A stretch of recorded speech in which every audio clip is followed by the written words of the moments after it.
Fascist Sheikh হাসিনার 15 বছর দীর্ঘ শাসন আমলে ভারত সরকার তার সাথে বিশেষ সম্পর্ক বজায় রেখে বাংলাদেশের গণতন্ত্রকামী মানুষের প্রতি কি কি অন্যায় আচরণ করেছে তেমন 10টা উল্লেখযোগ্য পয়েন্ট আজ আমি আপনাদের সামনে তুলে ধরব। 1 নাম্বার, হাসিনার আমলে ভারত এবং বাংলাদেশ সম্পর্ক ইতিহাসের সবচেয়ে খারাপ অবস্থায় পতিত হয়েছিল, যেখানে বাংলাদেশের স্বার্থ বলে কোনো কিছুর অস্তিত্ব ছিল না। শুধুমাত্র অবৈধভাবে ক্ষমতায় টিকে থাকার বিনিময়ে খুনি হাসিনা বাংলাদেশের সকল স্বার্থ বিসর্জন দিয়ে একতরফাভাবে সবকিছু ইন্ডিয়াকে দিয়ে দিয়েছিল। 2 নাম্বার, বাংলাদেশের জাতীয় সংসদের নির্বাচন সহ সকল ধরনের স্থানীয় সরকার নির্বাচন ব্যবস্থা ধ্বংস করে শেখ হাসিনা ভয়ঙ্কর স্বৈরতান্ত্রিক একদলীয় ফ্যাসিস্ট শাসন ব্যবস্থা চালু করেছিল। সেই ব্যবস্থাকে ইন্ডিয়া প্রতিবেশী দেশের আভ্যন্তরীণ বিষয় বলে প্রশ্রয় দিয়েছে এবং গণতান্ত্রিক এবং মুক্ত বিশ্বকে এমন অপরাধমূলক আচরণের বিরুদ্ধে কথা বলতে এবং প্রশ্ন তুলতে বাধা দিয়েছে। 3 নাম্বার পয়েন্ট, দমন পীড়নের মাধ্যমে ছলে বলে কৌশলে বিরোধী দলের অংশগ্রহণের সুযোগ নিঃশেষ এবং নিশ্চিহ্ন করা হয়েছিল। জনপ্রশাসন, পুলিশ, সেনাবাহিনী, বিচার ব্যবস্থাকে যথেচ্ছ ব্যবহার করে ভোট কারচুপি এবং জালিয়াতির মাধ্যমে বারে বারে নিজেদেরকে বিজয়ী ঘোষণা করেছিল ফ্যাসিস্ট আওয়ামী লীগ। আর শেখ হাসিনার সেই অবৈধ সরকারকে কে প্রথম স্বীকৃতি প্রদান করবে বা বৈধতা দেবে তা নিয়ে তীব্র প্রতিযোগিতায় লিপ্ত হতো ইন্ডিয়া এবং চীন। এক্ষেত্রে কর্তৃত্ববাদী চীনের সাথে তথাকথিত বৃহত্তর গণতন্ত্রের দেশ ইন্ডিয়ার আচরণের বিন্দুমাত্র পার্থক্য ছিল না। সরাসরি বাংলাদেশের আভ্যন্তরীণ রাজনীতিতে, ভোটের রাজনীতিতে হস্তক্ষেপ করেছে ইন্ডিয়া। অসংখ্য উদাহরণ আছে। 4 নাম্বার পয়েন্ট, বাংলাদেশের সংখ্যাগরিষ্ঠ মানুষের উপরে খুনি হাসিনার শাসনামলে ব্যাপক মানবাধিকার লঙ্ঘনের পক্ষে রাজনৈতিক সমর্থন জুগিয়েছে। বিশ্ব পরিমণ্ডলে অপরাধীর পক্ষে দাঁড়িয়েছে ভারত রাষ্ট্র। এর বিরুদ্ধে প্রতিবাদ করেছে, বিশ্ববিবেক জাগ্রত করার চেষ্টা করেছে আন্তর্জাতিক মানবাধিকার সংস্থাগুলো, যেমন Asian human rights commission, amnesty international, human rights watch, FIDH আর RFK হিউম্যান রাইটস ফাউন্ডেশন। বিরোধী দলগুলো এবং রাজনৈতিক ভিন্ন মতাবলম্বীদের দমন করতে এমন হাজার হাজার নেতাকর্মীদের বিরুদ্ধে মিথ্যা মামলা মোকদ্দমা দিয়ে তাদেরকে নিষ্ক্রিয় করা হতো। শুধু তাই না, গ্রেপ্তারকৃত বিরোধী নেতাকর্মীরা হেফাজতে নির্যাতনের শিকার হতেন। অনেকে কারাগারে চিকিৎসার অভাবে এবং নির্যাতনে মারা গেছেন।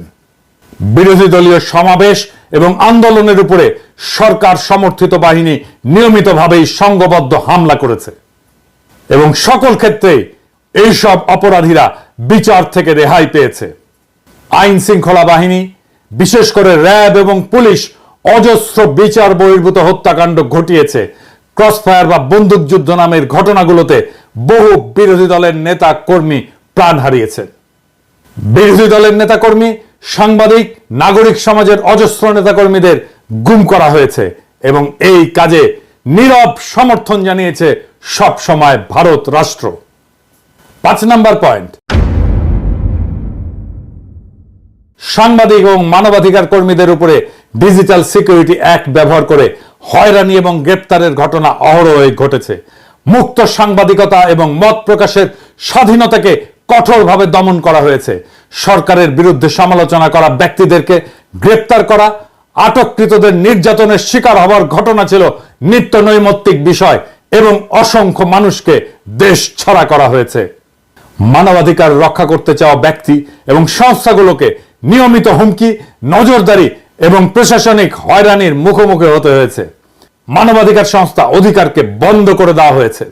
শুধু রাজনৈতিক সমর্থনই না, খুনি হাসিনা সরকারের এমন সকল ধরনের অপরাধমূলক কর্মকাণ্ডে সার্বিক সহায়তা করে গোয়েন্দা তথ্য জুগিয়ে এবং নির্যাতনের নানান কৌশল শিখিয়ে প্রশিক্ষণ দিয়েছে ভারতীয় কর্তৃপক্ষ। এখনো বাংলাদেশের বাহিনীগুলোর মধ্যে ভারতীয় অফিসারেরা প্রশিক্ষক হিসেবে আছে বলে অসমর্থিত সূত্রে জানা যাচ্ছে। অন্তত 2 জনের পার্টিকুলার আমি পেয়েছি, ভেরিফাই করছি। বাংলাদেশের রাজনৈতিক কর্মী, রাজনৈতিক নেতা, এমনকি বাংলাদেশের আদালতের সাক্ষ্যকে আদালতের সামনে থেকে ছিনতাই করে গুম করে নিয়ে তাদেরকে ভারতে পাচার করা হয়েছে। বিএনপি নেতা সালাউদ্দিন সাহেবকে বাসা থেকে গ্রেপ্তারের পরে তাকে ভারতের সিমলায় পাওয়া যায়। মৌলানা সাইদির মামলায় আদালতের সামনে থেকে সাক্ষীকে ছিনতাই করে তাকে ভারতের জেলে ঢোকানো হয়। 6 নাম্বার পয়েন্ট, ফারাক্কা চুক্তি মোতাবেক বাংলাদেশকে যে পরিমাণে পানি দেওয়ার কথা সেই পানি পাওয়া যায়নি। শুধু তাই না, তিস্তা সহ একটা নদীরও পানি চুক্তি সম্পন্ন করা হয়নি। ইন্ডিয়া থেকে আসা সব কয়টি অভিন্ন আন্তর্জাতিক নদীতে বাঁধ দিয়ে পানি প্রবাহ আটকে ফেলেছে ভারত। সেদেশের অভ্যন্তরে বাঁধ নির্মাণের ফলে বাংলাদেশের নদীগুলো সব গেছে মরে।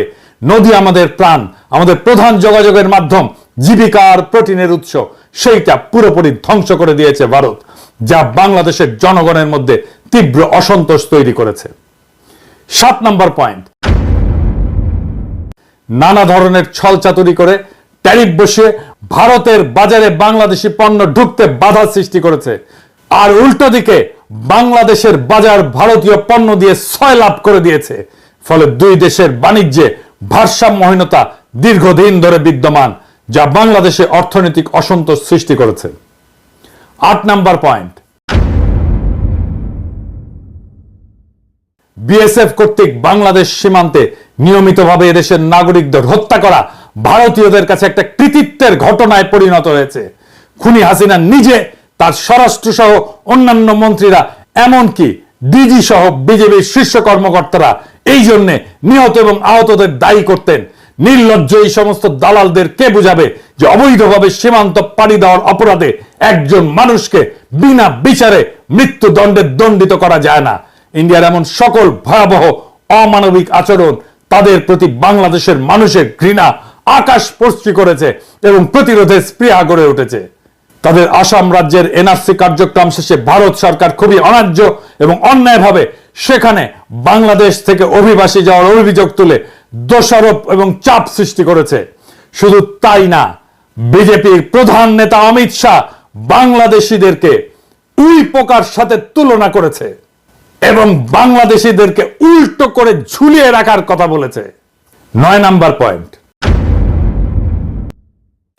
শুরু থেকেই ইন্ডিয়া রোহিঙ্গা গণহত্যাকারীদের পক্ষ অবলম্বন করেছে।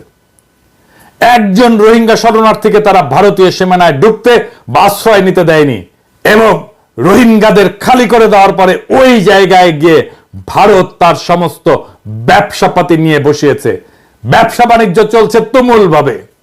রোহিঙ্গা সমস্যায় ভারত সবসময় মায়ানমারের পক্ষে এবং বাংলাদেশ বিরোধী বৈরী ভূমিকায় অবতীর্ণ হয়েছে।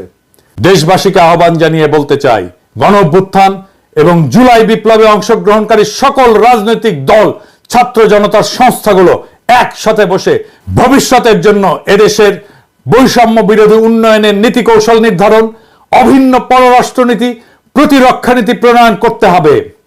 এটাই হবে আমাদের ঐক্যের ভিত্তি।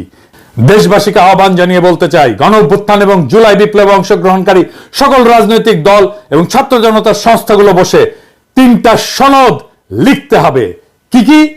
উন্নয়নের নীতি, পররাষ্ট্রনীতি, প্রতিরক্ষা নীতি। এই 3টাই হবে আমাদের ঐক্যের ভিত্তি। ঐক্য নষ্ট করতেছি বলে যারা চিল্লান, দেখে এটা করতে পারেন কিনা, এটা করার হিম্মত হয় কিনা। যদি চান এটা লিখে দিতেও পারি। ঐক্য ঐক্য করে চিল্লান, কার ভিত্তিতে ঐক্য, কেন ঐক্য, সেটা ক্লিয়ার করে বলতে হবে। আর এইবার মেহেরবানি করে লড়াইয়ের সব স্টেক হোল্ডারদেরকে সম্পৃক্ত করবেন এই 3টা নীতি লেখার জন্য। এই 3টা নীতি বা 3টা সনদ লেখার জন্য জাতীয় ঐক্য তখনই সম্ভব হবে যখন একটা লিখিত বা অলিখিত চুক্তি বা সনদ বা চার্টার থাকে।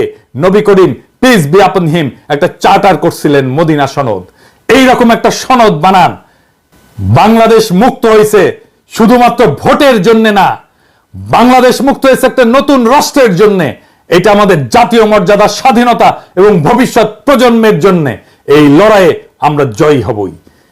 দেশবাসীকে আশ্বস্ত করে বলতে চাই, আওয়ামী লীগের প্রত্যাবর্তন আর ভারতীয় আধিপত্যবাদের নতুন অভিষেকের চেষ্টা করলে বাংলাদেশ বুক চিতিয়ে প্রতিরোধ করবে। প্রয়োজন হলে আবারও দেব 1 নদী রক্ত।